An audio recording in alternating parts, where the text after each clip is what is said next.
જેવી રીતે દૂધનું ડેરી છે એવી રીતે આ ગૌમૂત્રની ડેરી છે. રોજના મને 150 રૂપિયા મળે છે.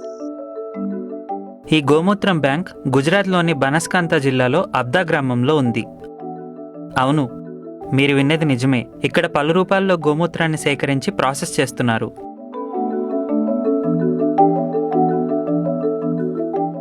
આ ગૌમૂત્ર અહીંયા લાવ્યા પછી અમે એને આખું પ્લાન્ટમાં પ્રોસેસ કરીએ છીએ. એ પ્રોસેસ દરમિયાન આખું એને અલગ અલગ ભાગોમાં સેપરેટ કરવામાં આવે છે. જેવી રીતે દૂધમાંથી મલાઈ અલગ કઢાય, દહીં અલગ કઢાય, પનીર અલગ કઢાય, ચીઝ અલગ બને, એવી જ રીતે આખું સેમ પ્રોસેસ છે.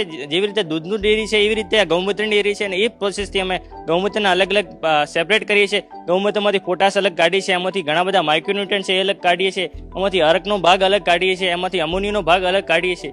આ બધા અલગ અલગ ભાગો કરી અને ખેતીને લગતા જે ભાગો છે એને એક મિશ્રણ કરી અને ખેડૂતોને આપીએ છીએ.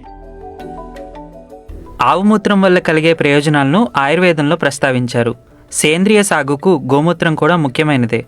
రైతులు గోమూత్రాన్ని విక్రయిస్తూ మంచి ఆదాయాన్ని పొందుతున్నారు. ફક્ત દૂધના માધ્યમથી ગાય પોસાતી નથી અને ગાય વર્ષમાં 6-7 મહિના દૂધ આપે ને પછી ન આપે તો ગાયના દૂધના હિસાબે જોવા જઈએ તો ગાય અત્યારે મને આર્થિક રૂપે પોસાતી નથી. પણ જ્યારથી અહીંયા આ ગૌમૂત્ર ડેરી પ્રારંભ થઈ છે ગામમાં, ત્યારથી અમને દૂધ કરતાં પણ વધારે પૈસા ગાયના ઝાડમાંથી મળે છે અને અમને એવું થાય છે કે અમારે દૂધ માટે નથી પણ ગાયના ઝાડ માટે ગાય પાળવી છે. ગાયના દૂધ અને છાણ જે મળે એ તો મને નફામાં મળે છે અને અમને ગાયનો બધો ખર્ચો છે એ ગાયના ઝાડ ઉપરથી નીકળી જાય છે. અહીંયા ઘરેથી લેવા આવે છે. આ સામે ડ્રમ પડે, ડ્રમ ભરી રાખીએ છીએ અને ડ્રમ ભરાઈ જાય એટલે અહીંથી ડેરીમાંથી માણસો આવીને લઈ જાય છે, ગાડી લઈ જાય છે. અમે ડેરીએ દૂધ ભરાવતો, હવે અમે ગૌમૂત્ર ભરાવે. રોજના મને 150 રૂપિયા મળે છે. અમારે પાસે 5 ગાયો છે. ઘરનું હેડી જાય, સારું રહેશે. પહેલાં દૂધ ભરાવતો, હવે ગૌમૂત્ર ભરાવે. એ લોકો અત્યારે ગૌમૂત્રની ખરીદી અમારી જોડેથી કરે છે ને 1 લીટરના 5 રૂપિયા લેખે અમને આપે છે. గోమూత్రంతో తయారయ్యే ఉత్పత్తులను పంజాబ్, హర్యానా, కశ్మీర్, మహారాష్ట్ర, మధ్యప్రదేశ్లలో అమ్ముతున్నారు. 2017માં 50 લીટર ગૌમૂત્રથી અમે સ્ટાર્ટિંગ કર્યું હતું. અત્યારે અમે 1000 લીટર ગૌમૂત્ર લઈએ છીએ.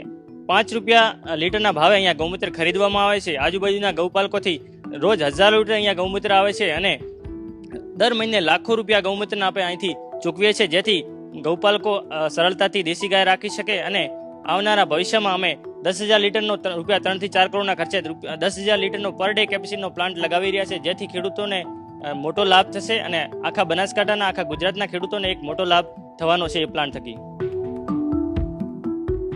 ఆవు మూత్రం అమ్మకం పశువుల యజమానులకు, ముఖ్యంగా కొద్ది సంఖ్యలో పశువులు ఉన్నవారికి స్థిరమైన ఆదాయాన్ని అందిస్తోంది.